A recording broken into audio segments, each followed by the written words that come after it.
right. Welcome to our latest podcast, the Footy Fantasy Podcast. And we have another edition today. We have the preview edition. We know the season has started, but some clubs have not kicked off, like Chelsea, for example. They're still chilling. They've not played. And we know another club that played just a few minutes ago. We'll still do a preview for them anyway. So let's welcome to the show Idris, who's going to represent the Billionaire Blues. The Haters Club, it's all good.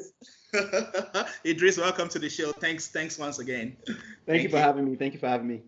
And we're going to also welcome Steven from Tottenham Hotspurs, who are a bit cold today. They just got beat. But yeah, he's going to tell us his thoughts about the season. Welcome, Steven. We're happy to have you with us. Yeah, a moment of silence for our title ambitions. Yeah. Just a moment. Moment of silence. Okay, let's respect that moment of silence, please. What's up, guys? It's all good. It's good to have you. So we're going to dive right in. We have a series of questions that we're going to fly through. So we're going to start straight away with your expectations for the season, Steven. We know Spurs just lost to Everton, but you have 37 game weeks to go. So, yeah, it's not bad. You can still win all the 37 games left. So what's your expectation for this season? All right. It's a great question. Because I think it's something that's really misunderstood. I was on a call with Aya for a long time trying to get this to him. For me, we've got Mourinho. He had a kind of a 3/4 season or 2/3 season. Now we go into his second season. What I see is we're on a progression of ambition from when we were under Martin Jol. We're trying to get into the UEFA spots. And then Redknapp came in, and we really didn't have an ambition. He really took us up to the Champions League. That was not the ambition when Redknapp came. So Redknapp took us up a level. So where it's now, okay, we can get into top 4. Let's make it consistent. So that's AVB, Poch. Now we go into where we're trying to win. We're going for the title. We're going for trophies. So that progression of ambition, that's what I see. And that's what I expect from the season. I want to see our play geared towards that. We might not achieve it, but I want to see us going for the title, going for trophies. So I expect us to be in the top 4.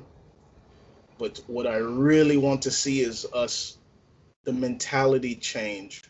We're going towards winning things.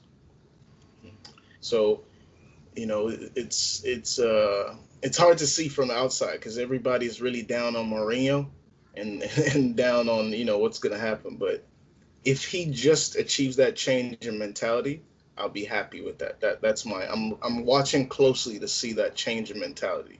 Okay, so what would be a good season for you? So you're talking about top 4 now. So top 4 would be a good season, or winning a trophy would be a good season. Because mind you, finishing top 4 is actually not a trophy. I know some clubs are trying to say it is nowadays, but it's not. Trophy. Never a trophy. Exactly. We were falling into that kind of mix where top 4 is all in all. So winning a trophy, winning the title, winning any trophy, that would be a good season for us. Okay.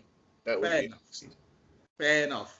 Yeah, fighting talk from the sportsman there, because silverware is always the barometer for a big club. So if Spurs really want to start angling with the big boys, it's time to start winning something. I'll go to Idris now. What's your expectation for the season, and what would be a good season in your opinion for Chelsea? For me, I guess a good season will probably be more like finishing top 4 for sure. It's not a trophy, but because we finished top 4, we're able to go into the market and do this crazy stuff that we're doing, which is almost like a 2004. Yeah, a lot of people hate on the fact like, oh, Chelsea buying club and stuff. But if you actually look at how the business is ran, and I have friends that are always like, oh, you get soft loans from Abramovich, you do this, you do that. The truth about the market, you can argue it however you want, but somehow this man makes his money back. And if you look at the soft loans and everything Abramovich just pumped into the club, if he was losing money, I can assure you, this man is not going to be spending close to $1 billion in funding, right? So, but also finishing top 4 impacts this decision making at the business level and at the board level. So, you literally not being able to sign any players last season, missing 2 transfer windows. Thank God for transfer ban. Who would have thought, right? Thanking God for that. Okay. Can you imagine? Can you imagine? Like, can you imagine? I'm actually saying that. But that forced a lot of things to happen. That literally forced a lot of things to happen that makes us look like a well-run club right now, which is kind of hilarious. Like, it's, so top 4 and a couple of silverware. Like, there's no ifs, buts about it. Like, we need to put our hands on the FA Cup or the Carling Cup, or the Carabao Cup is what it's called. We have to. We have to finish top 4 convincingly, not like stumbling across top 4 as we did the last time with that amount of investment. We also have to show a strong showing in the Champions League. We also have to, and not just top 4, and I say stumbling. We should be able to bridge the gap from like about 30-something points. We had to, 5-7 points will look like, okay, you guys were serious. You know what I mean? We can't stumble into top 4. That would be, in my opinion, a very good season, considering the fact this will be the first year all these players are playing together and they're getting to know each other. And this will have given the coach enough time to kind of like prepare for the next year. Well, now I'm going to go on that point that you just made. This is the first year for all these players together. And that's why, in my opinion, they should be given time to gel. Many of them are young players too. Havertz is like 21. Warner is not 25 yet. 25, I believe, yes. 25, yeah. Just get 25. Ziyech is not that old. These are young 27. players. Oh, he's 27. Yeah, wow. 27. We actually have a good spread, which did not make us panic because of Willian leaving. The truth about the matter was, we had a bunch of kids. We had a bunch of kids last year. Yeah, your squad was quite young, yeah. Very, and I don't think people give credit to how far they were punching literally above. They're amazing talent. Mm-hmm. But for them to get to the next level, we needed to bring this quality of player for them to see that, no, this is where you need to get to. So okay. Yeah, fair enough. On that, but I do give you guys credit. For what I watched last season, I thought Chelsea was very impressive. Not just because Lampard is a new manager, but because the players are young and just molding them into that lion mentality. I saw that lion mentality that I was saying is part of my expectation for this season. It's just the way that they play, aggressive. They want to take every chance to score. Even towards the end of the game, they still want to punish people. Like if you try to joke around, they will punish you. From Pulisic to Tomori, every one of them. And that is the manager somehow getting it to them. Because I don't think all those young players are just like that naturally. Maybe they are, Idris. I don't know what you think. But I think a manager is a big part of getting that mentality into players where we're winning at all costs, kind of. I agree with Steve. Because I was just watching some of the clip from All for Nothing and the rancor between Hugo Lloris and Son, and I quickly saw Mourinho had to discuss to them that sorry, he had to come at you like this, but at the same time he needs you to run to the very end, like literally gas out on the field. Yeah. And the truth about the matter is, when you said you needed that line mentality for Tottenham and everybody's all about Jose Mourinho, I completely get where you're coming from. And it's not like to brag. It's like, okay, I played in university level and college level. It took me a while to unlearn what I had learned playing in Nigeria as a high school student, and now play in a I can't call it a pro, but amateur level for my school, to know that, like, guy, no matter what's going on, you have to chase that guy to the very end, whether he crosses or not. It's to the very end. You understand? And many people you play with don't understand that. Like, oh, he beat me. They just let go. Okay, I've handed over to this guy. My responsibility is over. A lot of people don't get it. Thank you. Let me say something. Although I know we're going long on this question, but something happened today, man. I've been discussing it with Spurs fans on a forum, and they don't really get me. Okay. This thing touched me so deep. I'm telling you, I was watching the game by myself. I was shaking my knees like, do you see this? Let me tell you. It's the last play of the first half, 45 minutes. We get left side, right? We can play that ball in, get a chance. Yeah. Just get a chance. Yeah. Son He passed Just it. passes it to He passed- Hoiberg or And whoever. then the Other way. referee blew up. He knew that was the last play of the game. Nobody's gonna tell me this guy doesn't know the time, because you know why? That free kick was on the sideline, so the managers are right there. If there's a time given, he knows. If the linesman's saying something, he knows. If there's a substitution, he knows. And he was just like, man, half is over. Let's go in. He wasted it. He wasted that chance. I saw it too. I was wondering because the referee blew up straight after he passed the ball. I was thinking, why didn't you just kick it into the box? Because the referee must have stopped it. Expectation for the season in a capsule, that is the opposite of my expectation for the season. Yep. That thing, even if we win no trophies at the end of the season, that thing is hell. No. And this is Stevie saying, it takes a trained eye who follows the play, not just the ball, who looks at what you're doing off the ball to understand, why are you making that decision? And those minor decisions is what shapes your season. Yeah, those decisions do. Okay, well, we'll just round up on that. So both of you have said top 4 and shiny things. You want shiny things? Okay, shiny things. But some people say Chelsea, they need to win a treble or bust. This what I'm hearing. Treble or bust. Treble or bust. So, I'm not sure if Idris is downplaying expectations by saying Carabao Cup and FA Cup. People are saying you have to win the treble or bust. Okay. Okay, let's go to the next question anyway. So I'll stay with Idris now. Okay, transfer window is not closed until like a couple more weeks. So what area do you think needs improvement? One area, because at least you guys have spent spent on different areas, but in your opinion, what still needs improvement? I mean, obviously, you know where I'm going with my whole. Until the other guy shows up, it's still a rumor. It's still a rumor. Obviously goalie, and our goalie has made me. I mean, I'm a tech guy and I do data analysis. This guy has made me spend my time putting Gantt charts. I mean, I said Gantt, scatter charts and pie charts of performance. The guy's driving me crazy to be like, no, I don't want this guy.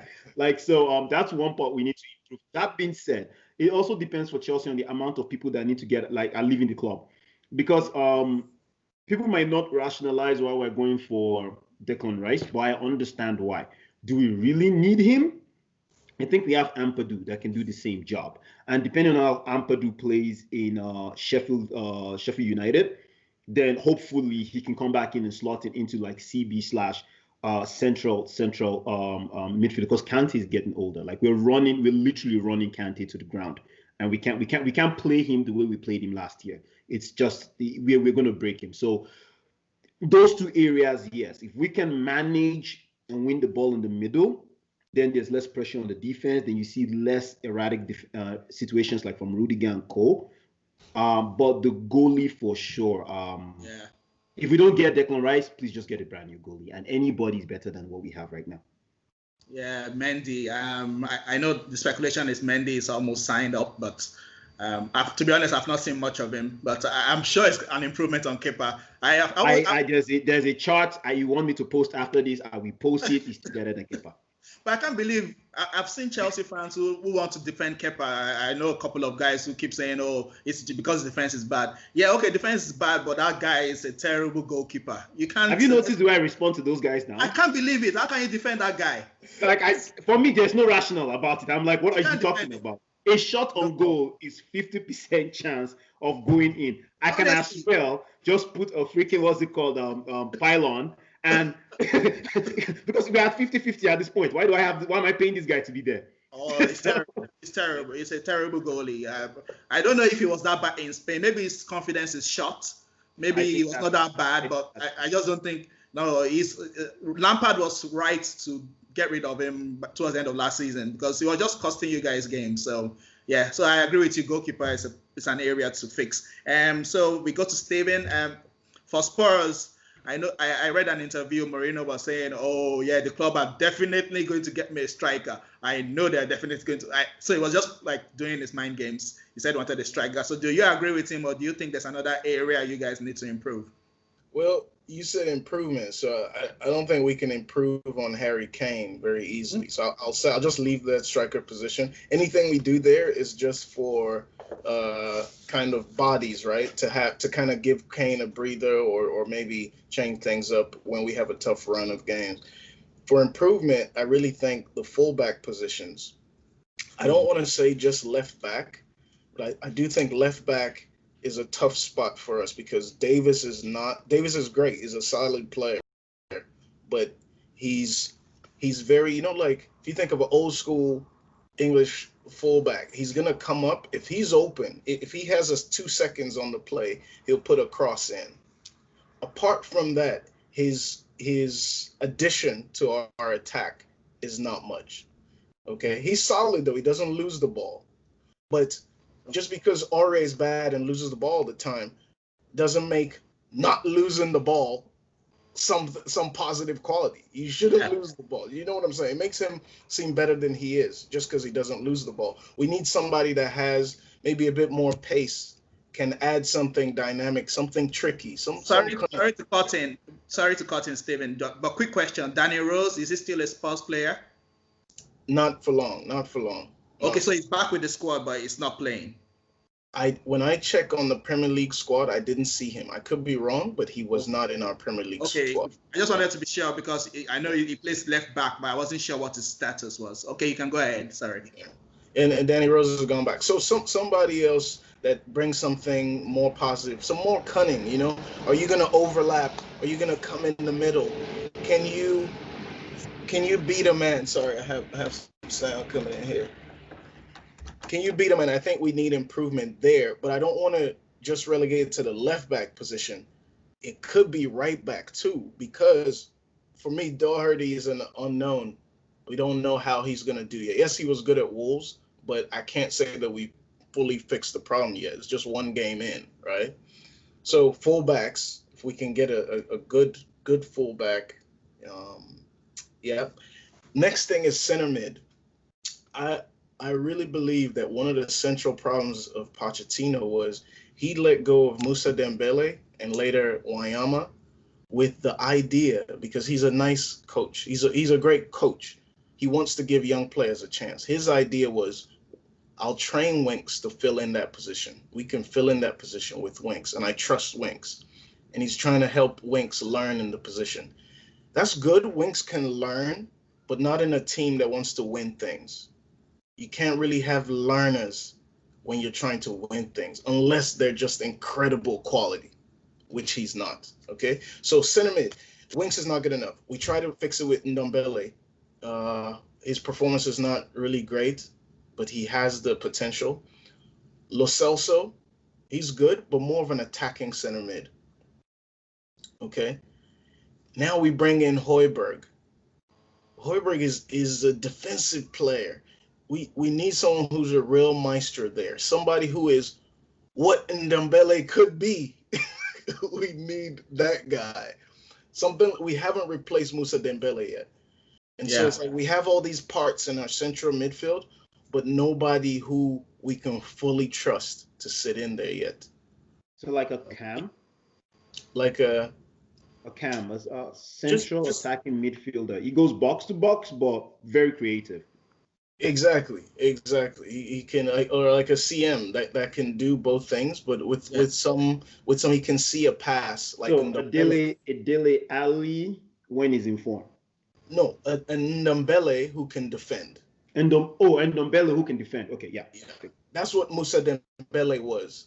Yeah. You don't want to say, we want that exact player, kind of like how Arsenal players want Henry back, but we really need an Ndombele who can defend well and aggressively. We need that player. You have an Ndombele at the moment. So what's the issue? I know, Mourinho is not a big fan, but is it the player himself? Is it the manager who's not just having him, or is it something? Because he was a lot of money. You guys paid a lot of money for him, and I don't think Daniel Levy will be happy if Mourinho just pushes pushes Ndombele out of the club without giving him a proper chance. So what's your opinion on that? That's a great question. First of all, once you see Ndombele, he's not a defensive midfield player. It's kind of like the Pogba situation. He'll sit in there and he'll build from there. He'll attack from there, but he's not there winning the ball. Or if you watch his highlights, it's not a defensive highlight situation. In fact, off the ball, he's not sure where to be. So what I think is Poch brought him in thinking, again, wrongly, I have Winks already sitting in as a defensive player, and Ndombele can move. I think Mourinho's making the same mistake, maybe, that he made with Pogba. He wants Ndombele to be a defensive player, but he's just not. He's just not. He's not aggressive. He doesn't turn on when it's time to be, when we don't have the ball. And he doesn't see the danger to move, to cut out a pass.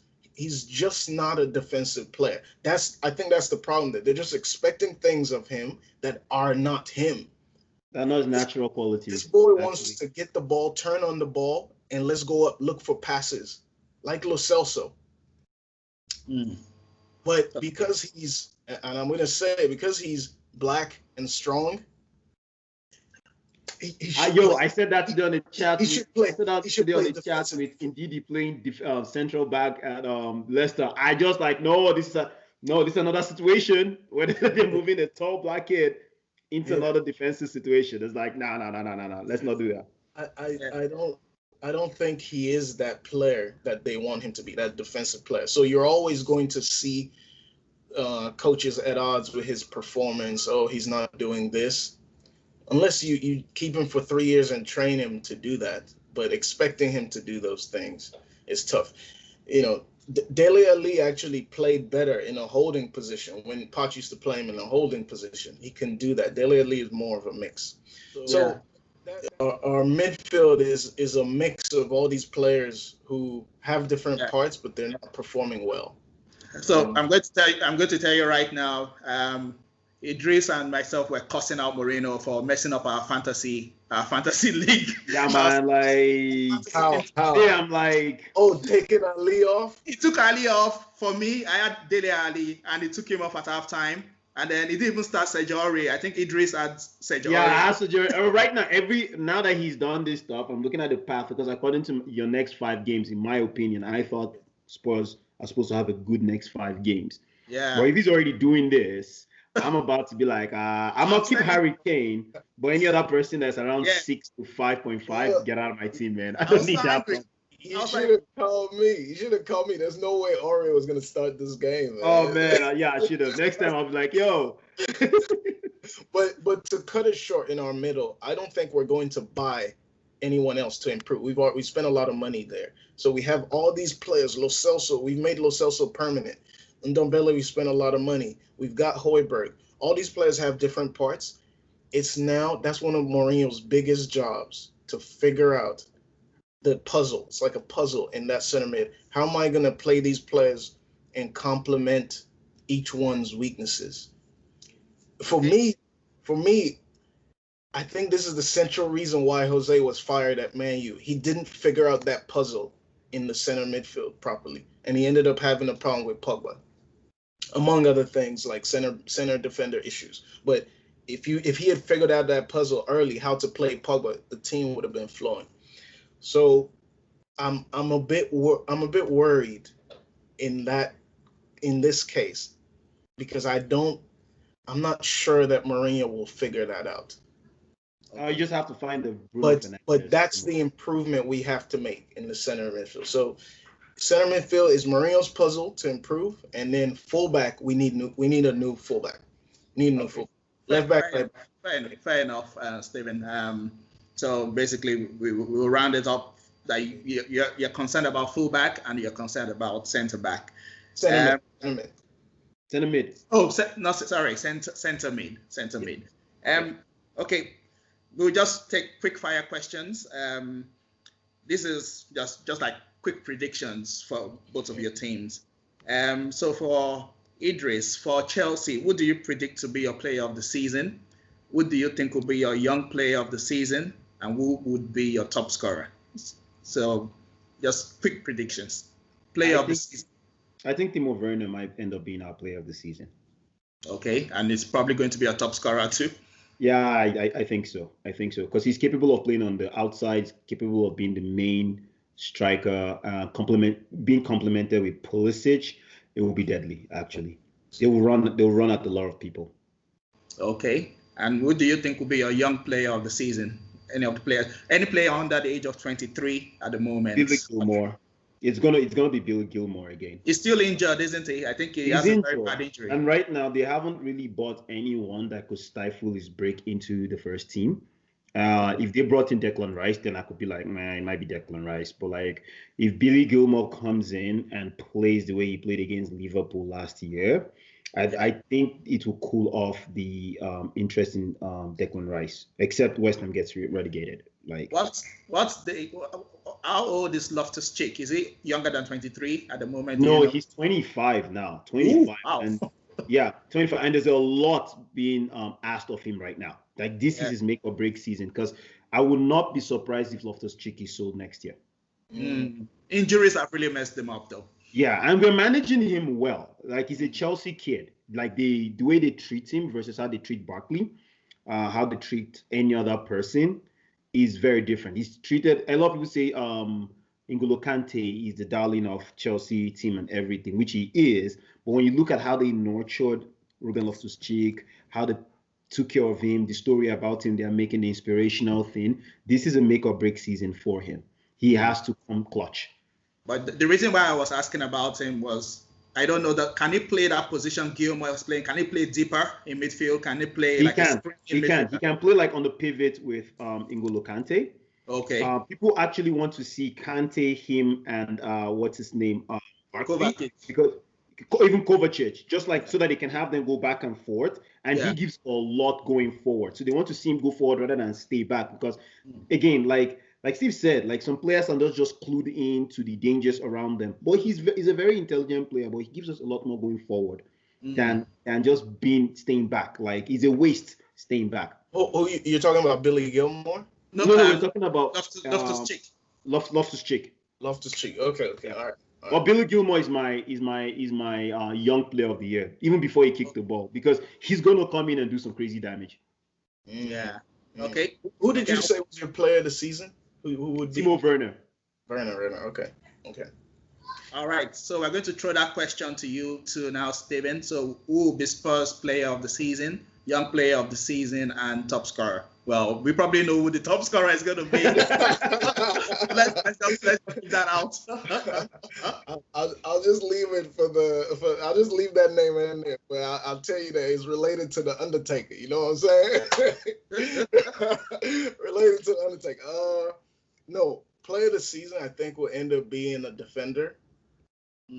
I think it'll be Alderweireld.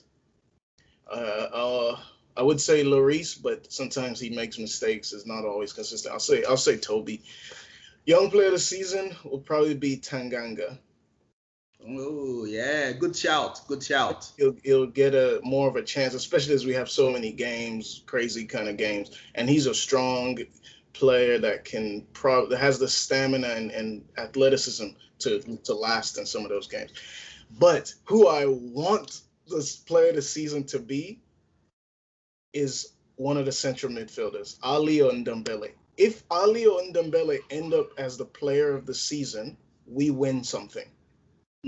That's our season. If that happens, we win something. But again, that depends on Mourinho figuring it out, or those players just getting into some crazy mind game. Ali Ndombele, you know. Yeah, that's a good shout. Top scorer, I said, yeah. Harry Kane, always, man. Come on. Yeah. What's your opinion on Kane? Because some people are saying that maybe Harry Kane needs to start looking for green pastures because time is running out. He needs to win something. Do you think he'll stick it out at Spurs if you guys don't win anything this season? This is just another question. Sorry I didn't do a prep work for you, but what do you think will happen if maybe you didn't get a silverware, maybe didn't qualify for the Champions League? Do you think he might be tempted eventually? Just, okay, this is the last season, I'm gone. Yes. Yes. He might just Absolutely. He might just pack his stuff and drive across to Stamford Bridge. Well, they always ask this question, and I always said that Kane, I wouldn't consider him a world class player until he's done it for 5 years, high level goals, 20 goals, and he has. And so, as a player, as a coach, now I can't fault him if he does that, and I want it for him. If Mourinho doesn't figure it out, and if we don't do well enough, I want it for him that he goes somewhere and wins things and shows his quality somewhere else. I mean, that's crazy that you'd be doing this for 6 seasons and see nothing. That's just not good for the player if you care about the player. It's 27, 28 now, I think, or something like that. Yeah. Like, his stats in the last 5 years are ridiculous. Like, even Vardy, like, if it's those when they've given you so much and they're like, okay, I want to go sit on the bench somewhere, collect some money, and at some point you need to be like, let him go.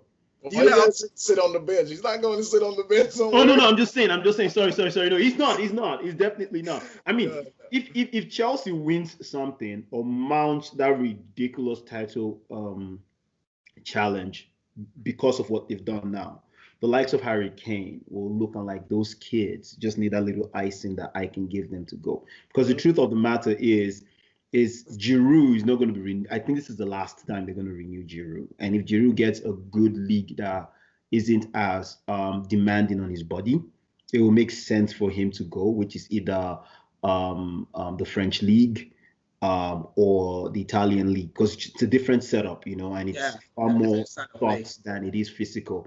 And that opens room for the fight between I don't even think Timo Werner is going to bench Tammy per se, because he's so versatile. Idris, read my lips. We're not selling Kane to you, man. Come on. We're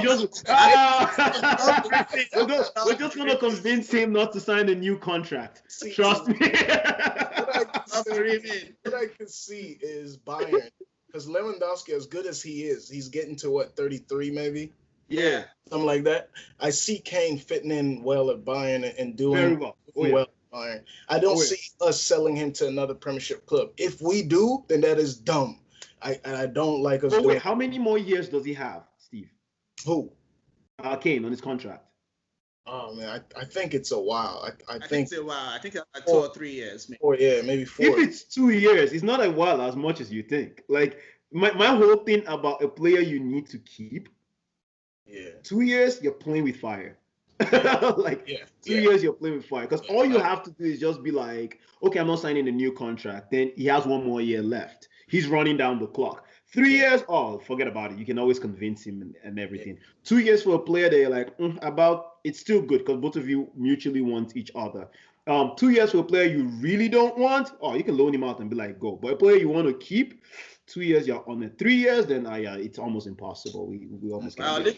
If you won't sell him to Chelsea, Liverpool might be needing a striker very soon. So we don't mind. They will be needing a striker very soon. Like, yeah. No way. Would they be needing a striker at that age though? No, yeah. We don't mind taking Kane for 3 years, even if he came to Liverpool at 29 years old, you still get goals out of Kane up to. You will, yeah, that's true. Because Kane you bench for me though. It's not a player who depends on his pace, so it doesn't matter. So he's just a goal scorer. Who you bench though? Would you change the formation or you bench Firmino? Firmino can play behind them. That's where I was going. Yeah, that's where I was going because I was like, they're like two different players. Like, why would you? Kane will do similar to what Firmino does and get more goals in that position. Exactly, because Kane already Kane drops deep for Spurs. Kane does not play in the box all the time. He comes out, he links up play. That's why I like about him. He's versatile that way. He's not just a goal scorer. He can also spread play, can link play. So, like Steven rightly said, Kane can do what Firmino is doing, but with more goals. That's it. I just never saw him doing because Firmino does a lot. That's why those two guys on the wings are bang. It's almost like what. No, Firmino is brilliant. I'm not saying Firmino is bad. That guy feeds up. Literally, he's the guy the wingers love. Yeah. He's like Giroud for us. It's like when we play with Tammy, the game is very different. When we play with Giroud, the game is extremely different. Like it's like there's a flow you can see. Yeah, that's what Firmino brings. Did you hear what Mourinho said when they asked him before the Everton game? They asked him, "Oh, you have experience winning a league back to back. Can you give us something of what Klopp is gonna face trying to defend the title, maybe win it again in the second season?" And he was like, "I'm not saying nothing. I want him to find out. I'm not gonna tell him." I don't think he sells Kane to Liverpool, man. Thanks for nothing, Jose. Thanks for nothing. See Klopp's image rise any more than it is now. Competitive.